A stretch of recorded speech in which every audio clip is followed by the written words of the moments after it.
பப்பாளி சேல்ஸுக்கு ரெடி ஆகிடுச்சு. இன்றைக்கி வந்து பப்பாளி எடுத்துருக்குறோம். தண்ணி பாய்ச்சறதுக்கு முன்னாடியே பப்பாளி ஃபுல்லாக எடுத்து ஒரு காய் மட்டும் விட்டு வச்சுருக்கிறேன். ஃபுல்லாக எடுக்க வேணான்னு சொல்லிட்டு ஒரு காய் மட்டும் விட்டு வச்சுருக்கேன். மொத்தம் பாருங்கள் 8 காய் வந்துருக்குது. 8 மொத்தம் 8 காய் கிடச்சிருக்குது.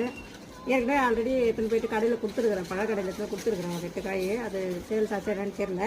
மறுபடியும் ரெடி ஆச்சுனாக்கா எடுத்து வந்து கொடுங்கக்கான்னு சொல்லியிருக்காரு. இன்றைக்கி எடுத்துன்னு போயிட்டு ஈவினிங்காக கொடுத்துட்டு வரணும். அடுத்தது இவர் ரெடியாக வராரு. மருந்து போடாத பழம். எந்த ஒரு செடிக்குமே நாங்கள் மருந்தே இது வரைக்கும் போட்டதே இல்லைங்க. வருஷத்தில் ஒரு நாள் எருவு தான், மாட்டோட எருவு, சாணி இது சொல்லணும்னா அவங்களே மூட்டையில் எடுத்து வந்து கொடுப்பாங்க.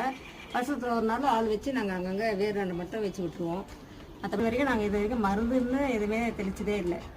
மருந்து போடாத பழம். நாங்கள் வந்து எங்களுக்கு யாருன்னே தெரியாத எல்லாருமே இதை சாப்பிட போகிறாங்க. நான் கடையில் போய் கொடுத்தோன்னா கண்டிப்பாக சேல்ஸ் ஆகிட்டு உடனே சேல்ஸ் ஆகிடுது.